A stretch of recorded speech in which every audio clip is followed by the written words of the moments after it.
Hey there, you might have seen this video in which I explain how to draw like Kim Jung Gi. Now, one of the main takeaways in that video is that Kim Jung Gi is a master in using perspective. So let's take a deep dive in understanding how it works.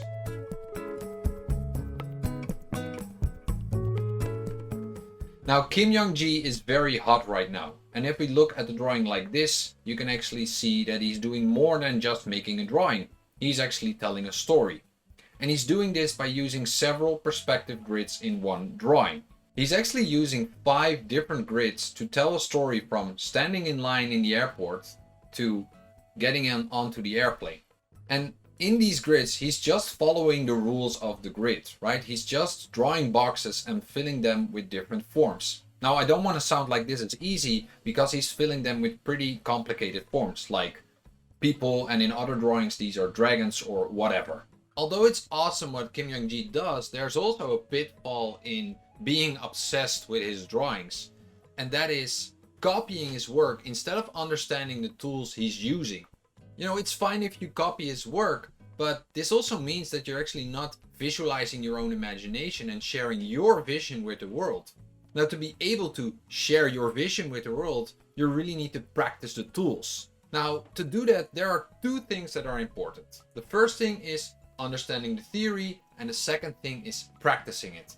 Now, to practice perspective, I've actually created a video which you can find in the description, and this is a video with very specific workouts to slowly build up your perspective knowledge and let it sink into your subconscious. But of course, you also need to understand the theory, and that is what I'm going to be talking about in this video. We're going to be starting with very simple 1-point perspective and then moving towards a 5-point perspective. And eventually we're going to look at lenses and how they influence our perspective grid. So let's have a look.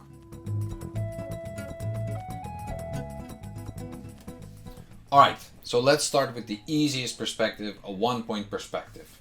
Now, before I start drawing, you can already see that there's a grid in here with green and pink lines. The greens represent the vertical lines and the pink represent the horizontal lines. This grid already gives us a guideline on how to draw in a 1-point perspective drawing. Now let me show you what I mean with this.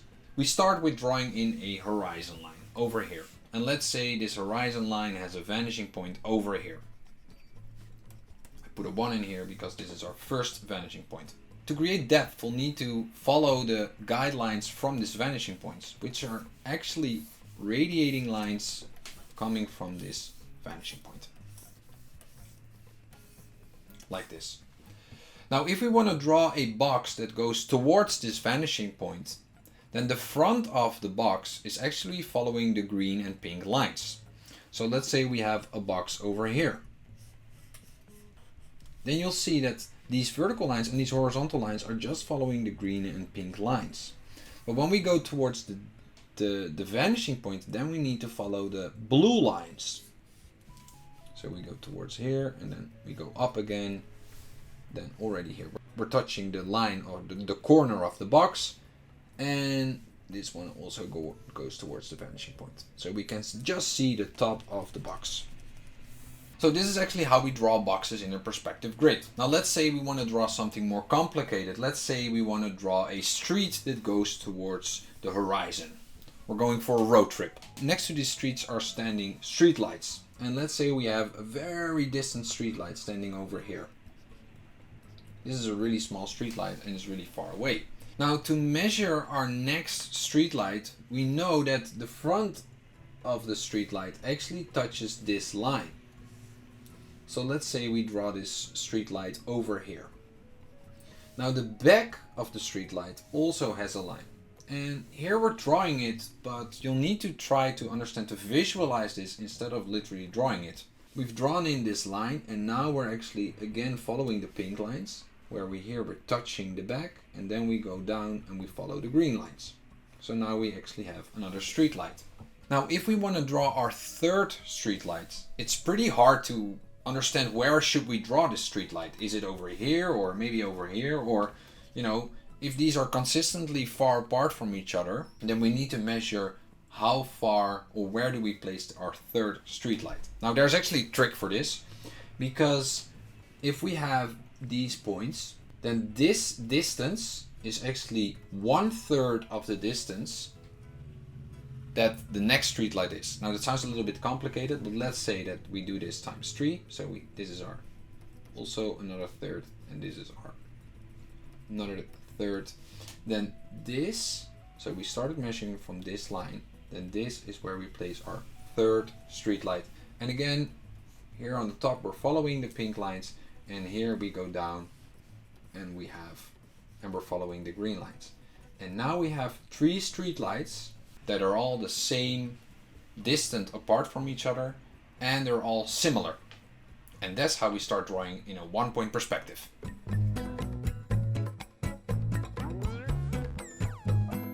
Now when we look at 2-point perspective, actually the same is going on as in 1-point perspective. So let's draw a horizon line, but instead of having 1 point, we have 2 points, with both the radiating lines that create depth.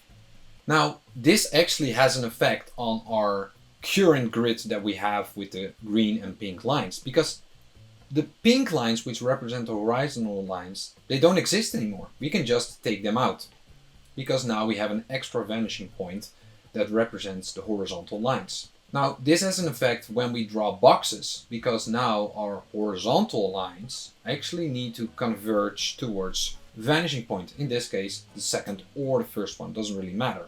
Now again, if we start drawing in streetlights, you'll see that the top of these street lines, which are horizontal in the first image, are actually getting a bit of an angle here. You can actually see that on the third one, where the angle is really converging towards the second vanishing point. So here on the right we see a box coming to life that looks kind of funny. And the reason is because we can only see 2 sides of this box. Compared to the box in the middle, which has 3 sides, this really clearly communicates a box. While the box on the right communicates more like something else. Now what's happening here is that distortion comes into play. And distortion is something that explains when perspective is getting a little wonky. Now let me show you what I mean with this. Alright, so let's say you're drawing on a wall. Right, we have the edge of the ground here, and you're here standing and thinking and contemplating on what you want to draw. Now if we hang up a piece of paper on the wall here, you can decide where you want to place your vanishing points. Now the way I do this is by writing down VP on a post-it and literally placing it somewhere on the wall. So let's say we have a vanishing point over here which has VP, and we have a vanishing point over here which is VP. Now again, we have our horizon line which goes like this, with its radiating lines coming from the vanishing points, just like we had before. Now we can decide as an artist where to place these vanishing points, right? We could also say we place one over here all the way towards the left. It doesn't really matter where we place them, but it does have an effect on our boxes. So for example, if we draw a box over here, this box is just following the rules of the perspective grid, and it looks correct. But if we start drawing a box over here, for example, and we follow the same grid, then this box is getting really strange. It's starting to look like this. Now the reason this happens is because when we start placing boxes on the outskirts of our vanishing points, so that means in this area, then they become distorted.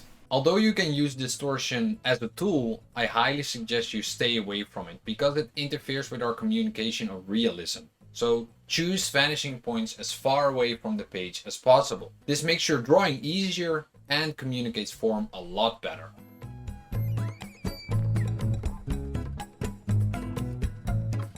Alright, so let's have a look at a 3-point perspective. You would have guessed it, a 3-point perspective just has an extra vanishing point. If we draw another horizon line and add our existing vanishing points from the last one, we get actually the same image. Now the extra vanishing points for the third one either goes above or below the horizon line. So in this case, let's choose a vanishing point that goes below the horizon line. Now also this vanishing point has radiating lines, which has an effect on our last green grid lines. We can actually take them out. Now this makes drawing a box, of course, a little bit harder because all the lines that we are drawing are converging from some vanishing point, either the left, the first one, the second one, or the third one. Now let's see what the effect is on our street lights. So if we draw these street lights, you'll see that the left street lights are really kind of leaning towards the left, which seems to be unreal. But in this case, they are really following the rules that we set up for this perspective grid. And in that case, it's correct. So you can actually see that you as an artist can create whatever grid you want. It doesn't really matter, but you just need to keep following the rules you set up in your own grid or in your drawing.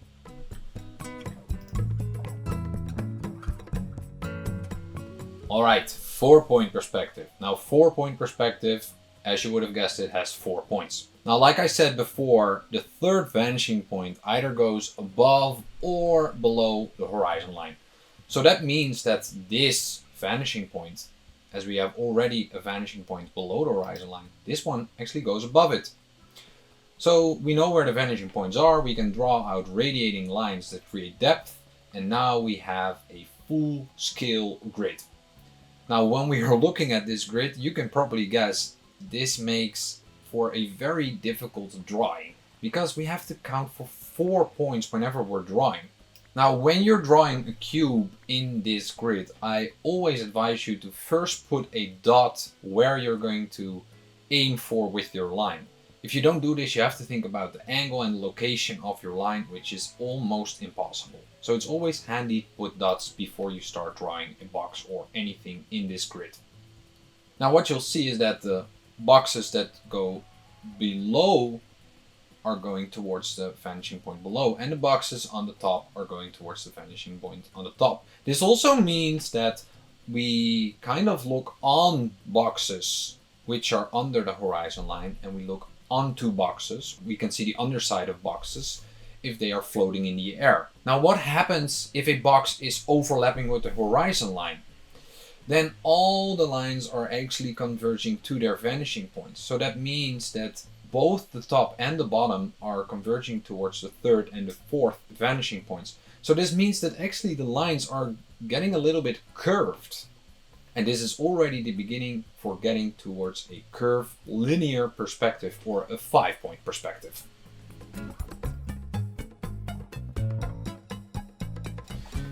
Now a 5-point perspective is actually quite similar from a 4-point perspective.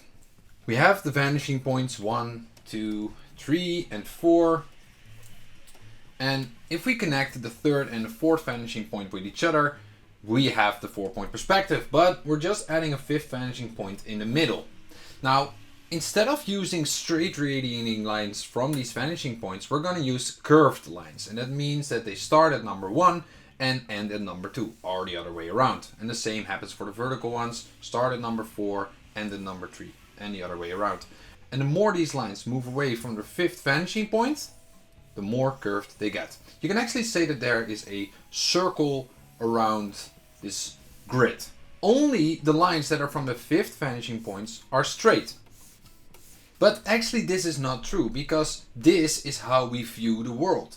You could actually say that we're standing over here and we're looking at the world with a round view, right? This is this. And what we see is this. And the 5th vanishing point, which is over here, these lines are actually going around us, and they also have a point where they meet another vanishing point, which you could say is the 6th vanishing point. This is the vanishing point we don't see. You can forget this because you're not using this in drawing, but you are going to be using this grid, or at least Kim Jung Gi does. Now this looks very complicated, but if we make it a little bit more simple, like this, and we take away the grid, then you can actually see that this grid is very similar to a 1-point perspective. The only difference is that these lines, the pink and the green lines, are just curved a little bit. If you train yourself in using a 1-point perspective, and instead of using straight lines you use curved lines, you're already using a 5-point perspective. Now, someone who's very good at this is Paul Heaston. So check out his Instagram, because he makes these awesome 5-point perspective drawings. that if we overlap this grid with the drawing, you can actually see that it gives a little bit of guidance to how to look to the world. Another way of how people describe a 5-point perspective is saying they use a wide angle lens. So let's have a look on how lenses influence our perspective grid.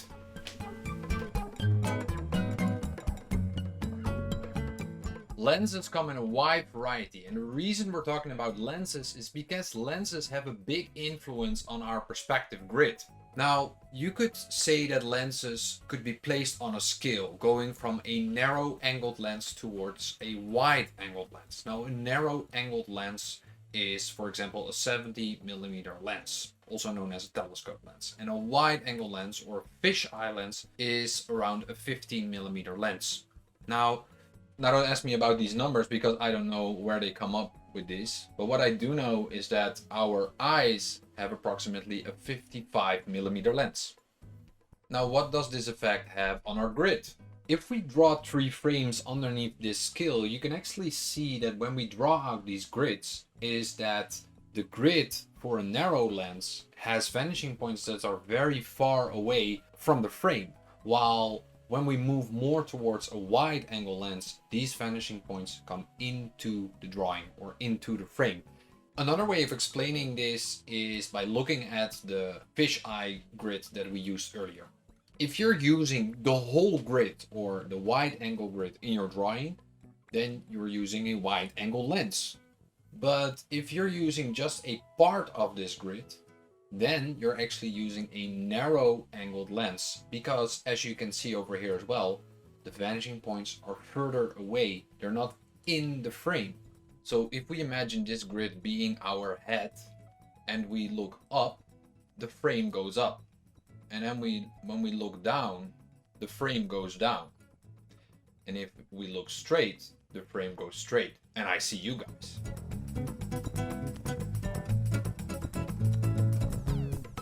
Final thought I want to share with you guys is the difference between the horizon and the horizon line. Although they sound very similar, they are actually pretty different. And let me show you this with an example. You'll see here in the middle we have the horizon, right? This is where the sun sets and the moon rises. And all the objects that are standing on the ground are actually following the rules of the horizon. For example, this goat here. If we draw a box around him, you can actually see that there's a vanishing point here on the horizon, and there's a vanishing point somewhere off the page. But all the objects which are above the horizon, which are floating in space, these actually have vanishing points which don't meet the horizon. For example, this house. You can see that the vanishing points are not meeting on the horizon. You can see that? But actually this box has its own horizon line, which is this. Now I hope that makes sense. In this video we looked at all the theory of perspective that you need to know, and if you really want to be able to train yourself and apply it in your own drawings, then check out the link in the description. There's a video with very specific workouts. But for now, I want to thank you for watching. Click the subscribe button, give it a thumbs up, and share your comments because I'm very curious what you guys think. Have an awesome day. Bye bye.